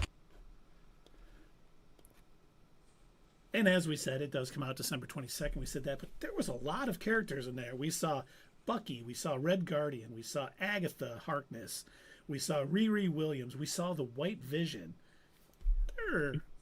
It seems like they're sort of bringing in more characters in this. You know, we don't know how it's all going to shake down and shape up, but it seems like they're expanding a little bit. You know, we know the first couple of seasons was a lot of Captain Carter, you know, a lot of the sort of Avengeries from the first two phases in this, and you know, we're kind of branching out, so we're getting a little more going on with this, it looks like. And it is, if we haven't said it before, this is the final season of What If.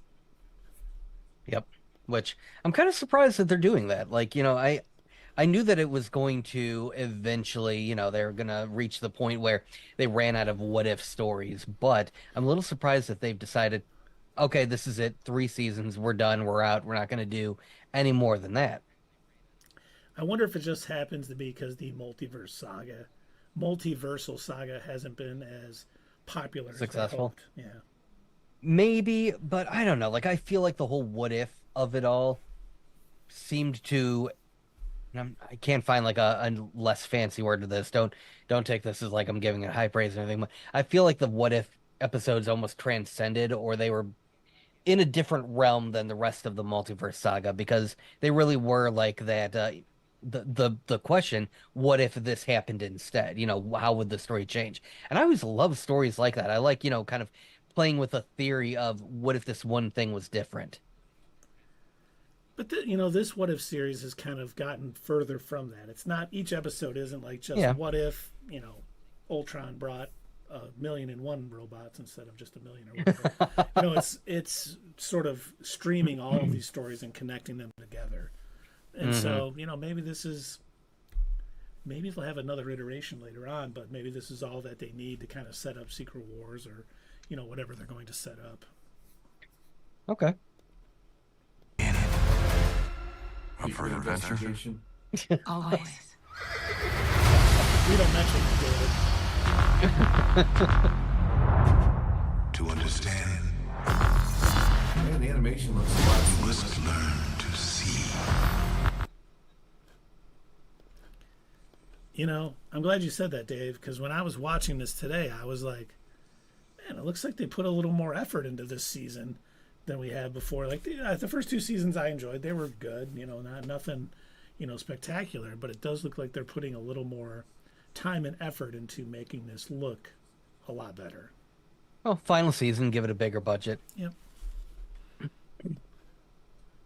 And we did see like Shang-Chi, Cowboy Shang-Chi, and you know, it's hard to tell what all is going on. We saw another Vision fight. It'll be interesting to see if any of the White Vision stuff plays into the, you know, the Vision Quest or Vision series that's coming to Disney Plus later, if they're kind of hinting at something down the road, you know, through this.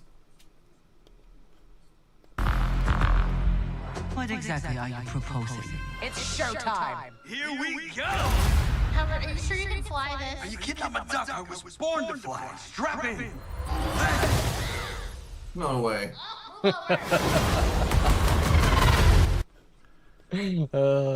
Darcy. I was just going to say, that was not your eyes playing tricks on you. That was definitely Darcy Lewis.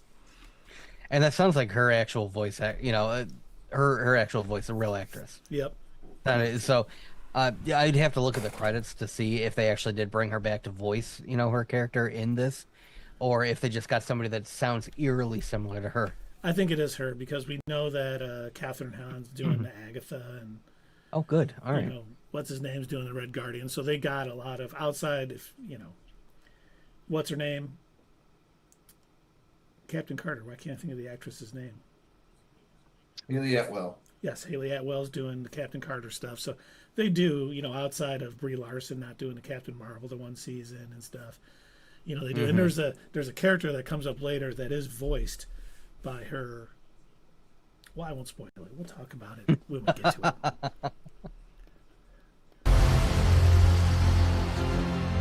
If we all go down, the world will be left defenseless. This is the shot we have. We may not get another one. Let's finish it. Oh, we're good to go. Avenger, So dumb. assemble. Yes, I don't know how much I'm going to enjoy an Avengers Voltron episode. Right. When this dropped today and I was watching it, I was like, wait, what? Oh no. Because the whole... Or in anime terms, I'm sure Sierra's like, oh, cool, it's Gundam. There was an Avengers United We Stand animated series back from like the 90s that like everyone wore armor like that. It was terrible. You don't go watch it. It was terrible. It's not worth anyone's time. Except Wonder Man was in it. But, you know, it wasn't... When I first saw that, that's what I saw. I was like, oh, are they doing... And I was like, oh, God, they're doing a Voltron or a Gundam thing. I was like, I hope they do that well. They're supposed to be... Also, I know this is going to thrill Dave, so get your smile going. Oh. There's a musical episode in this season. A cartoon musical. It's like we're watching the Disney princesses or something. I hope. I certainly hope. But we don't see any evidence in this trailer. Cool.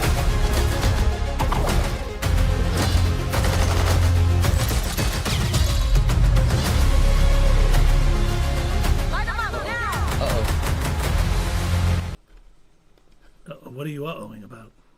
It froze for a minute. Yeah, I was buffering there. Oh, okay, darn. But we did see, you know, the Red Guardian and Bucky teaming up, so maybe this is, you know, a little hint of a little Thunderbolts action to come. We see the Shaper of Worlds kind of playing a role there. I don't know if that's going to be, you know, part of the overarching sort of what if season 3 story. But a lot of stuff going on right there, including Shang-Chi kicking butt, which I hope is entertaining because, you know, I enjoyed the first Shang. And we did see, forgot to mention, the 10 Rings kind of being... helping form their Voltron bot or whatever.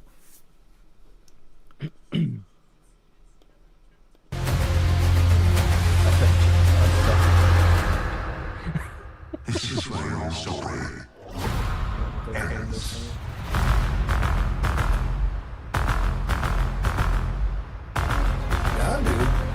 With some mysteries, the only answer is what if. I mean, we saw a lot. We saw, you know, Celestials. We saw the Watchers. So much going on and talking about it. It does look like it's going to have a lot going on, and it won't be like a, hey, what if? We saw the Hulk too. So that's another statement. Yeah. What if you know, the Hulk broke his toenail in the Battle for New York, and how that would affect it? What if the Celestials came down and cast judgment on Earth? Judgment Day. We did see Yondu. Now, is that going to be Michael? What's his name? Michael Rooker. I hope so. It'll be Michael That'd be nice. If he has a voiced role. Yes. We don't know who is voicing him at this time, but let's hope it's Michael Rooker.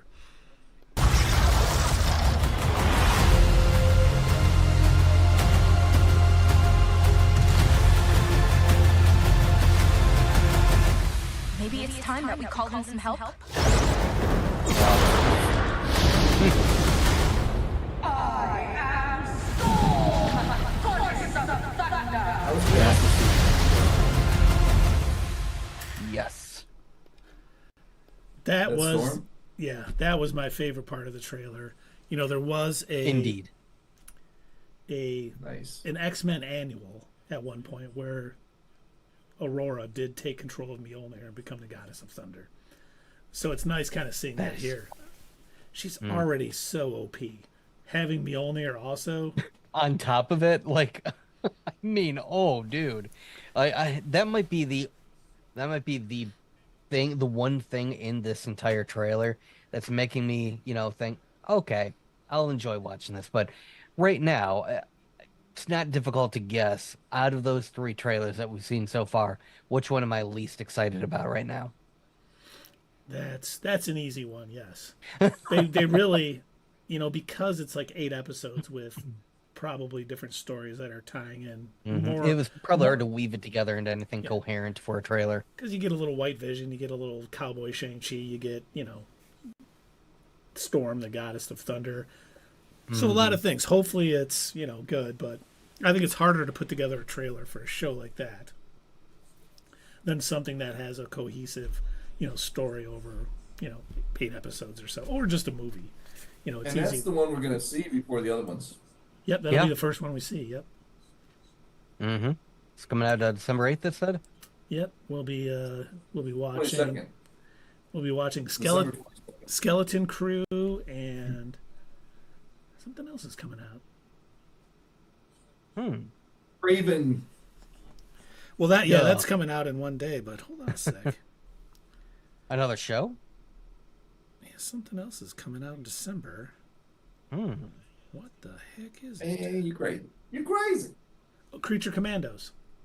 Oh, right. Yeah. We get Skeleton Crew. Yep. Skeleton Crew and Creature Commandos, and then we'll get What If at the end of the month. So, we're going to be busy. Yeah, we're going to have some things to do and talk about and say. It'll be good. But until that comes out, we're kind of at a lull. I wonder, we're probably going to stream, this Thursday. What do you guys? How should we fill the gap till December when we start getting, some of these shows? Well, I have an idea. I've been writing a novel, and I can read it to you. It's a young adult romance sci-fi novel. I've already got 482 pages done. I can start reading through that. I think that might be really enjoyable. What do you think? I'm down. Sounds all right. like do it. We're probably going to have. We're going to have to let Twitch know they're going to have to install some more servers. They're probably going to get overloaded with the book reading. Well, you know what? We could do that, or we could watch this anime that I saw called Iracede. What do you think about that? Iracede. We could do that, or we could watch this anime that I saw called Erased. Oh, is that what they call it? I didn't get the translation. Yeah, I thought it was Japanese. Iracede. Yera. You don't pronounce it. Now I get it. I think that probably makes a lot more sense. We probably don't want, servers melting at Twitch HQ with the book reading. Fair, okay. Yeah. We'll just get on a Zoom later and I'll read it to you all. Oh, that is a great idea. Thank you. We do appreciate that. No book burning allowed. But yeah, going back, we're gonna dip our toes into the water of our anime for beginners guide once again, and I think Erased falls under. It's been a minute since I looked at it, but I think that one fell under our. It was either time travel or mystery because it's in both genres. Not to give it away, but you're gonna find out in the first episode anyway. But yeah, it's an anime that's been out for a little while. I want to say at least maybe 10 years, but it's good. It's pretty darn good to the point where Netflix essentially, like once they had the license for a while, they just recreated it. Like I thought, for some reason in my memory, I thought they had made a live action movie. No, they made a live action, all the episodes. Just they made them live action. I don't know why they did that, but I guess they did it. But yeah, check that out. I really enjoyed it when I watched it. It definitely has some twists and turns, and I hope that you guys, when you get to experience it for the first time, I hope that you enjoy it as well. Is it going to be something that I'm going to want to rewatch so I can catch everything I missed? Yes, I think so. I think so. Yes. Because once you get to the end and you realize, the twist, you're going to be like, oh, I should have seen that. And you're going to want to go back and, watch the moments that kind of gave it away. Well, good. We'll be doing that Thursday. We'll be doing that a couple streams to get ready till Skeleton Crew, Creature Commandos come out. So please join us. We will be starting this Thursday with episodes 1 through 3. which I know I'm looking forward to starting and watching, but it's getting late. We should probably find somebody to raid. And TG is online if you guys would like to raid TG. Ooh. Do it. Can't skip out on TG. Yes. Excellent. Okay. For those of you on YouTube, thank you for watching. Please, if you haven't, subscribe, like, do all that, stuff. I'm sorry, did you say subscribe? Subscribe. The button's blinking now. Please do so. Do it. And join us Thursday for this, but we're about to raid, which is something we do on Twitch, where all of our viewers, we send them to another content creator that we enjoy, and TG definitely fits that bill. So thanks, everybody, for coming out. We will see you Thursday, hopefully, or anytime after that. Hey, fellow nerds, I hope you enjoyed this video, and if you want to see more of this stuff, make sure that you check out our Twitch stream. We try to do these live Sunday or Monday nights, 8 p.m. Eastern Time. Keep an eye on our social media to find out when you can join in live and chat with us during these live streams. Also, as usual, don't forget to check out our other social media. Add us at Twitter, comment down below, and we'll see you next time right here on Not Your Status Quo.